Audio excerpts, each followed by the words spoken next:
we can maybe get someone to help you get down to the kids' wing so that you can find your space there, Pastor Bree and her team. I want to invite the rest of you to turn in your Bibles to Romans chapter 5. This is in the back quarter of your Bible after the Gospels, if you're not familiar. So flip almost to the end, and then it's between Acts and the book of 1 Corinthians. This is the text that comes to us today. And we're going to look at this text through that same lens we've been journeying in for the last 2 weeks. We're going to discuss Romans 5 through that idea of belonging, and specifically belonging with God.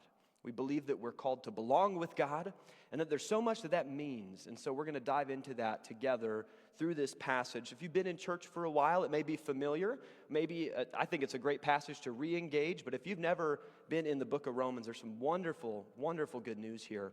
And this passage is a really beautiful one. I'm going to be reading in the NIV. It'll be on the screen. Church, hear the word of the Lord this morning. Therefore, since we have been justified through faith, we have peace with God through our Lord Jesus Christ, through whom we've gained access by faith into this grace in which we now stand. And we boast in the hope of the glory of God. Not only so, but we also glory in our sufferings, because we know that suffering produces perseverance, and perseverance, character, and character, hope. And hope does not put us to shame, because God's love has been poured out into our hearts through the Holy Spirit who has been given to us. You see, at just the right time, when we were still powerless, Christ died for the ungodly. Very rarely will anyone die for a righteous person, though for a good person someone might possibly dare to die. But God demonstrates his own love for us in this: while we were still sinners, Christ died for us. This is the word of God for the people of God. Thanks be to God. Heavenly Father, speak to us this morning. Guide my words to reflect your truth. Guide our hearts by the power of your Holy Spirit, that we might know the good news of Jesus Christ even more. We might be transformed by it. Bless our time together, we pray in Jesus' name. Amen. Amen. Well, to catch you up to speed, if you haven't been here the last couple weeks, we've been talking about belonging. And we've identified a couple of key parts of that. The first thing is we all want belonging, and we all crave that. We have our whole lives, and we still do. The other thing we discussed a lot last week is that it is hard to find belonging. Even though we all seem to want it, there's all these things that seem to get in the way. And today we're going to talk about how belonging, if we find it, contributes to our journey in this life, and how much pain we can find ourselves in when we're apart from it. I believe this passage speaks into that. But at the center of belonging, one of the dynamics that really comes to mind for me is this uncertainty that can get into relationships. Have you ever been in a relationship, either with a friend or a coworker, or maybe even a romantic partner, and you don't really know how it's going? Has anyone ever been there? Like, there's a moment where you're like, do they like me? Like, they hired me, but do they like me anymore? You know, are they enjoying my company? Am I talking too much? Am I talking too little? Maybe, you feel the group change and you're like, okay, do I need to change, or do I need to change groups? You ever been there? You feel that? We crave that. We want to know where we stand with people. We really want to know where we stand with others. This is kind of part of that longing to belong, is do y'all even like me? Do I fit here? How would I know if I did? And in that angst of wanting to know where we stand, we have all these questions. We find ourselves asking, am I good enough? Am I good enough to belong here? Am I good enough for you to want me here? Sometimes, if you're a hardworking type, if you really value contributing, you might ask, am I carrying my weight? Do other people think I'm doing my part? Do I belong to the work we're doing? Am I contributing?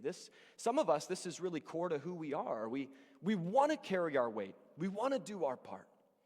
Some of us couldn't care less about that. We just want to know if people want us around. Do you like that I'm here? Do you enjoy my company? Do you find me funny? All these questions. Like, do you even want me here? You ever been to a party or a gathering, and even if you were invited and you get there and you're like, do they really want me here? I'm allowed to be here, but am I wanted? And sometimes it's even deeper. How do I earn these people's trust? How do I earn that person's trust and respect and acceptance? I want to know where I stand. Where do I stand with this person or this group? I feel like we've all been there. We want to know if we belong. This is difficult. This is difficult because we can't always know. There's lots of moments we're not with people. So we struggle in life to find belonging, and then I believe that we also struggle when we feel we do not belong. Our lives are full of struggles and hardships and what Romans 5 calls sufferings. If you're familiar with the King James Bible, they'd call it tribulations, right? These moments of pain, of agony, of difficulty. And I believe, church, that when we feel we don't belong, we tend to suffer more. Not as a form of punishment, but just as I observe. When we feel we don't belong somewhere, our life is harder, isn't it? One of the things that's difficult when we suffer from a lack of belonging is that we start to struggle to persevere. Our perseverance is hindered by a lack of belonging. You may have had this experience of being in a hard season and you're ready to quit. Anybody been there? You don't have to tell me what it was, but you've had a moment where you're like, I'm ready to quit, I'm done.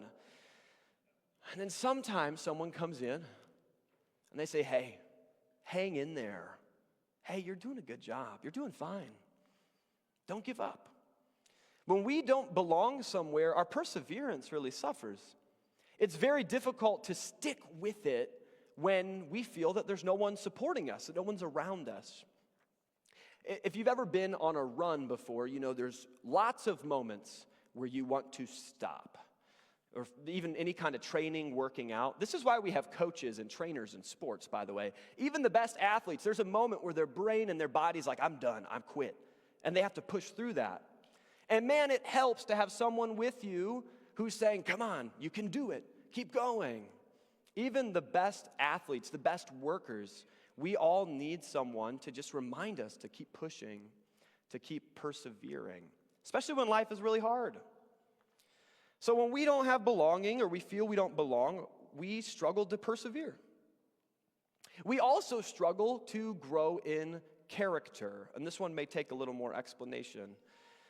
See, character is the way we show up over time, how consistently we display certain characteristics. It's not a one-time thing. I can't tell your character by one behavior, but if you've got solid character, and we may have different views of what that would mean, it's consistency in your behavior. And this is very difficult to have without other people in our lives. See, without other people, without a sense of belonging, it's kind of hard to know if we have good character, because we only have our version of a story. So with no one else to point out our gaps and the growth edges where we can become a more whole or well person, we will continue to be the way we are. We may become more the way we already are, but without others, we will rarely become different. We won't change as people. Our character is limited often to how much outside perspective we have in our lives. We can't see ourselves clearly. The scripture describes this as the heart being easily self-deceived. We think we see ourselves clearly. And it doesn't take long for someone else to see how unclearly you see yourself. So if you want to grow as a person, when we start to feel we don't belong, our character growth even can be reduced. It can be diminished. We can get stuck easier. We don't become all we could be. This is why it's so important to be, again, I go back to that analogy of being on a team. Because if we all want to work hard or be faithful or give it everything we've got, it helps to be in a community where we're pushing each other to do that. Belonging helps us grow as people. And the third way that when we feel we don't belong, that we tend to suffer more, is we tend to lack hope. If you've ever been in the pit, in the mud, in the valley, in the hardest part of your life, and you look around, it feels like that's all there is. It'll never end.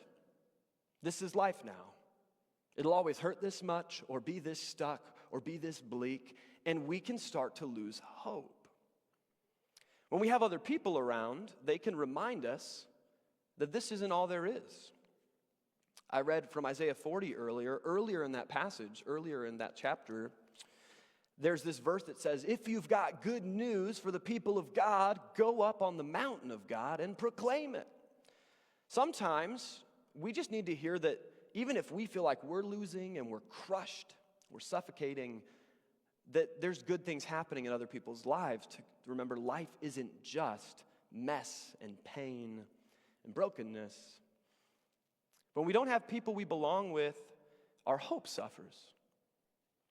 There's certainly more ways that not having belonging causes us to suffer, but these are the three that come out of this passage: that we struggle to grow our character, we struggle to persevere, we struggle to hope when we can't see past our situation. Belonging is important for our flourishing. We cannot live flourishing lives as believers or people if we don't have a place to belong.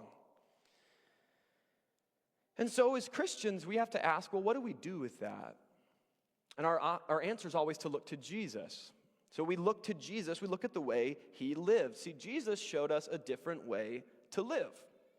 If you want to be a Christian, that means you want to be like Jesus. Christian just means a little Christ, a little Jesus, to be like him, to do what he did, be with him, become like him.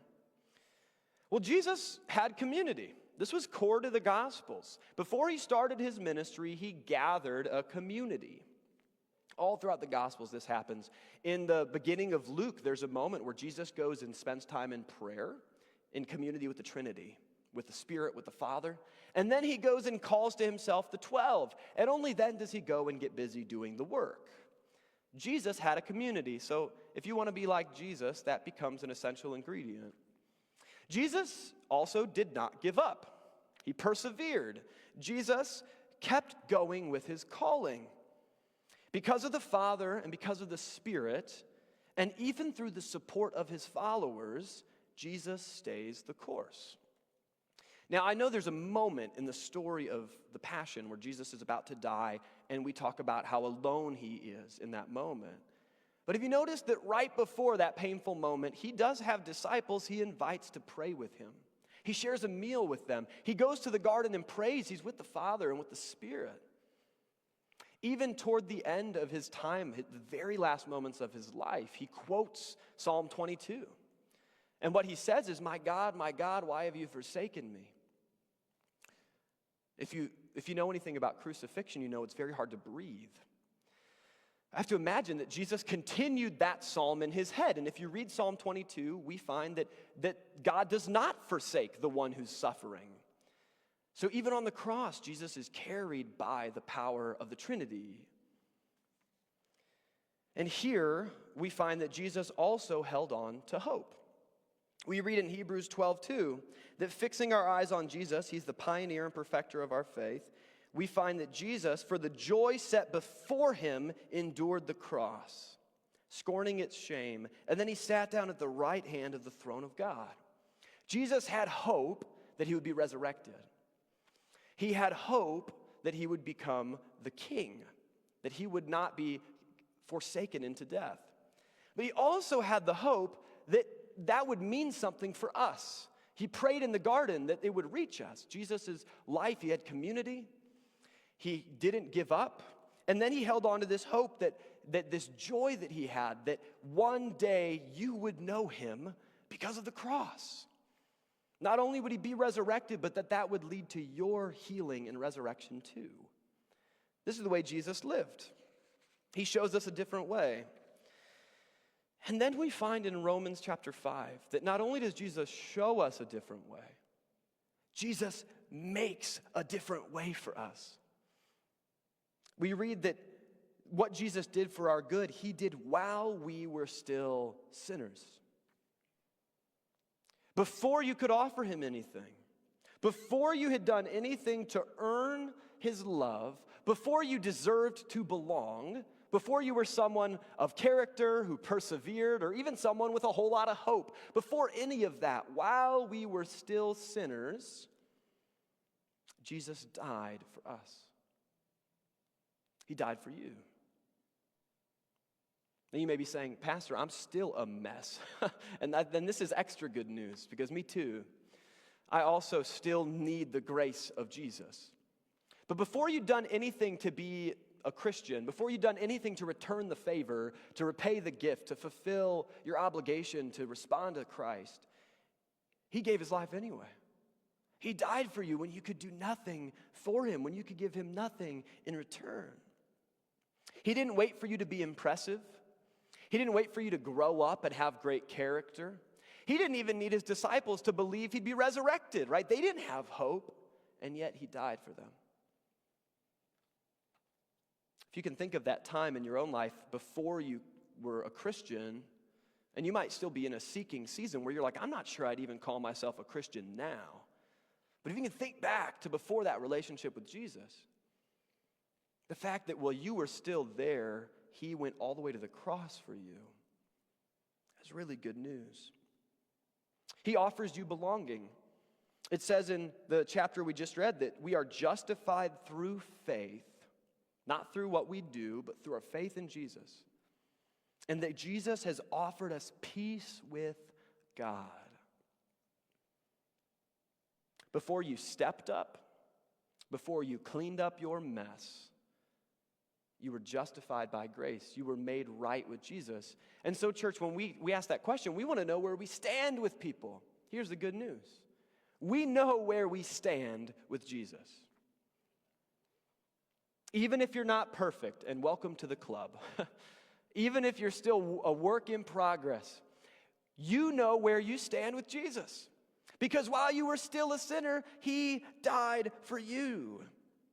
And this makes belonging with God possible. Because if it was up to us, we would not fit. If it was all up to you and me, we would not fit with Jesus. But belonging with God is actually possible, and we know where we stand with him. Because of that, we are free to pursue empowered living and wholeness. It says also in this passage that when we were still powerless, he died for us. Did you catch that?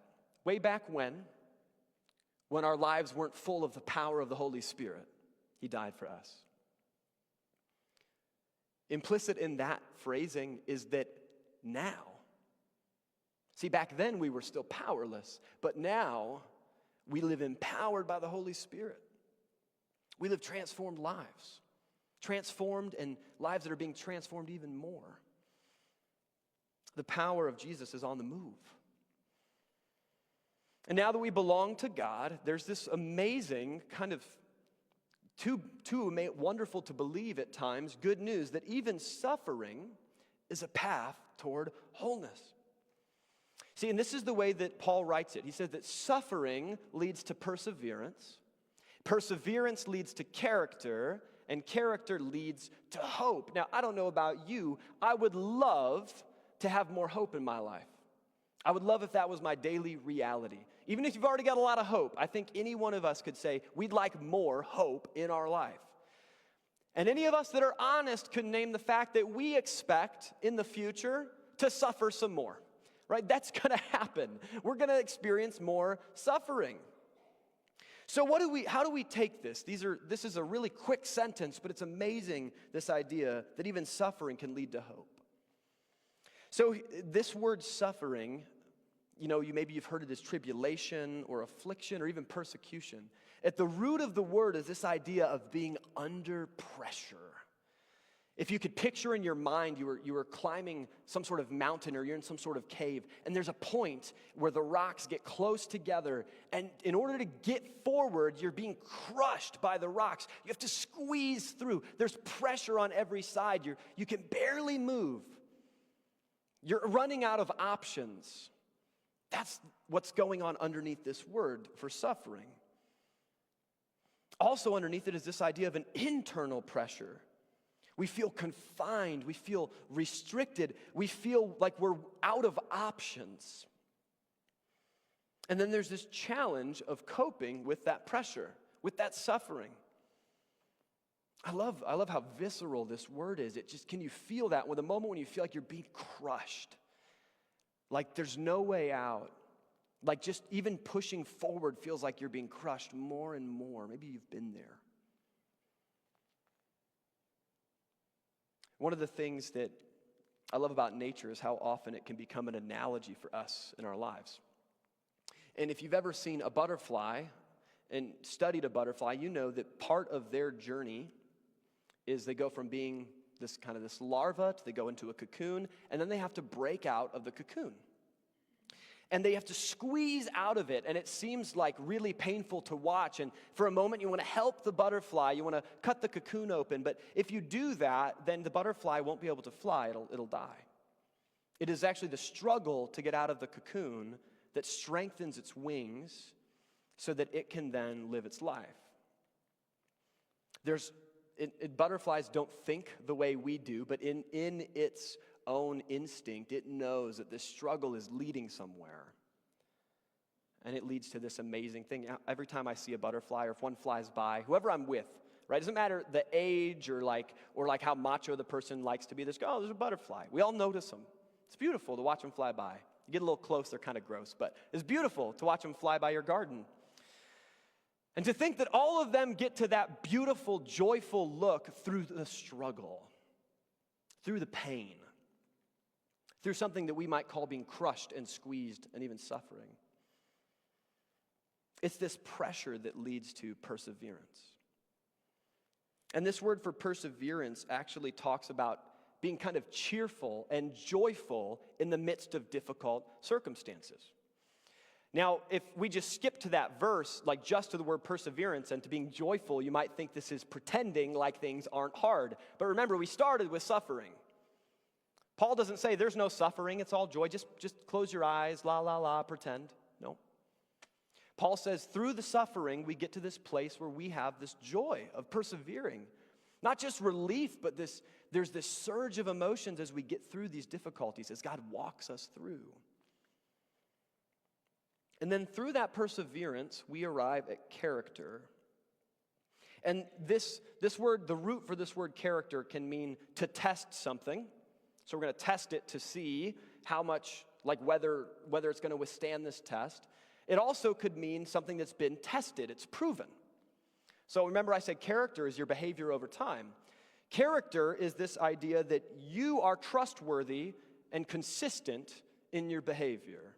So you could have bad character or good character, right? This is why we need a community. Because what does it mean to have good character? That's something we need to determine together. That's why the scripture is so helpful. We want to have Christ-like character. And we arrive at this character through the struggle, through the being pressed and squeezed, and we are shown to be trustworthy, that our faith isn't flaky or fake or something that we don't take seriously. But when we go through those hard times, and you may be frustrated with me and with Paul right now, as if he's saying, go seek after hard times. I'm not saying put yourself in a bad situation. We need to be honest enough to name that we've been in them and we'll be in them again. You're going to end up in a time of struggle. If you thought praying the prayer was going to fix that, if you thought becoming Christian would change that, I got to tell you, the struggle's still there. Jesus went through the pain of the garden and into the cross, through the struggle of death to free us. There's difficulty. It's going to happen. It's inevitable. But as we are filled with the Holy Spirit, we come through that struggle and we find ourselves finding this joy from persevering. And then we have this testedness that we know, okay, I really mean this stuff. You know, I believe we're called to be quick to listen, slow to speak, and slow to become angry. That's in James chapter 1. But when someone really makes me mad and I'm in the struggle, I'm being crushed by that anger, and I endure it and am faithful and I don't lash out, there's this sense of being trustworthy and tested, and there's a reassurance there of saying, oh, these things I value are becoming who I am. This is an exciting journey to be on. As you belong with God and you're in a community that helps you to see and grow in your character, that you start to feel that your life has integrity, that you are who you claim to be, that you are living the way you claim to believe, and it's an incredibly freeing thing to live a life of character. I'll say it again, it's not an easy thing. It's a very difficult thing. Often it's harder than not living a life of character. But it's so beautiful and empowering. And through that character, we arrive at hope. Now, that may not make sense to you. If you think of character as like, if I am a hard worker, that's character, and that's certainly part of it. What's Paul getting at here? This character leads to hope because it becomes our second nature to hope that Jesus is on the move. Not because we deny the struggle, not because we pretend that everything's fine and nothing bad is happening. As we develop a Christ-like character, as we push through the squeeze and the press of suffering and struggle, as we persevere and feel the joy of that, as we consistently become the sort of people who are faithful all the time, we start to become people who hope all the time. And this hope doesn't put us to shame. We glory in this hope. We start to trust that God is up to something even when we can't see it. Hope is a sense of expectation. You go into a mess of a moment and you say, man, I can't wait to see how God does something here. You don't deny the mess, but when you look at your life, you go, man, I can't wait to see how God does something. I can't wait to see what God's up to. There's an expectation that God is good and God is always doing good. And that's hope. It's a confidence in God. It's not a denial of circumstances. It's a trust that God, it's a trust in the character of God, that God will fulfill every promise he's made in Christ. So as we grow in character, we start to trust in the character of God. I want to invite the praise team forward as we prepare to sing about how great our Lord is. So what do we do with this? Right? Like this may seem kind of like obvious stuff. You already knew these things when you came in. Your life's full of suffering. It's going to stay full of suffering. That's still going to be true. And you know, I think deep down, that pushing through and growing is important. But that angle of belonging to Jesus, I think, is the essential piece that we miss. It saves us from just trying harder. Because if Jesus died for us while we were still sinners, church, then we're invited to extend belonging toward others as well. And this can be really difficult. If you've been a Christian for a while, or even if you're not a Christian, you wouldn't say you believe in Jesus, but just look at your life. It's been a hard life. You've been through it. It's very easy to feel like you are the only person who's really pushed through that kind of stuff. But when we realize we belong to Jesus, we become this community of hope. That not only we have gone through that struggle and seen the transformation, but other people have too. And people who are still in that cocoon, who are still struggling, they don't need us to go in and rescue them. They need us to journey with them. So we not only become a community of hope, but we invite other people into that community. This is the call of the church. Because Jesus died for you while you were still a sinner, while you were still weak and powerless. Before you'd done anything to earn it, Jesus died for you.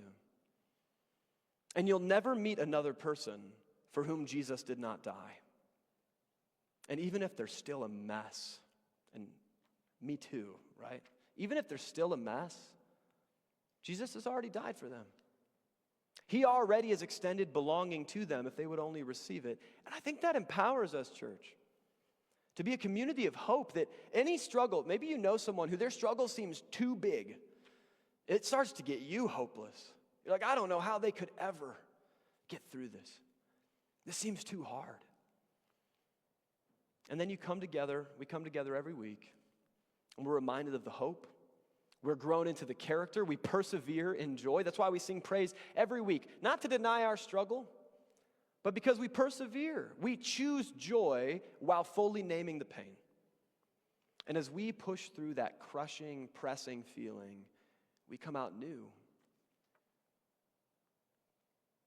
I wish I could tell you with confidence that crushing, pressing suffering is gone. In the new creation, maybe it will be. In the new creation, those broken pieces will be made whole completely. But here, we're still faced with pain, with death, with hardship. Thank God we're in a community of hope. I want to invite you into that hope this morning. Church, I want to invite you to pray with me. Maybe you've never accepted that hope before. So as we go through this, I want you to lean into this prayer, maybe for the first time. But maybe you're someone who believes these ideas about Jesus, but when you look at how hard your life is, it is quite hard to believe that God's still on the move, that he's still doing good. Whether you're receiving that for the first time or you need to receive it and recommit to it, I want to invite you into that prayer this morning. Church, would you pray with me? Heavenly Father, we confess that our life is full of pain. There's a lot of suffering and difficulty that we face every day. And Lord, so often we let that suffering win. It takes over our imagination. It starts to isolate us. We feel so alone. And Lord, in our most painful moments, we have felt like we are far from you, like we aren't even close to you anymore. Sometimes, Lord, we confess that we have thought suffering is evidence that you don't care, or that you've abandoned us, or that you don't love us.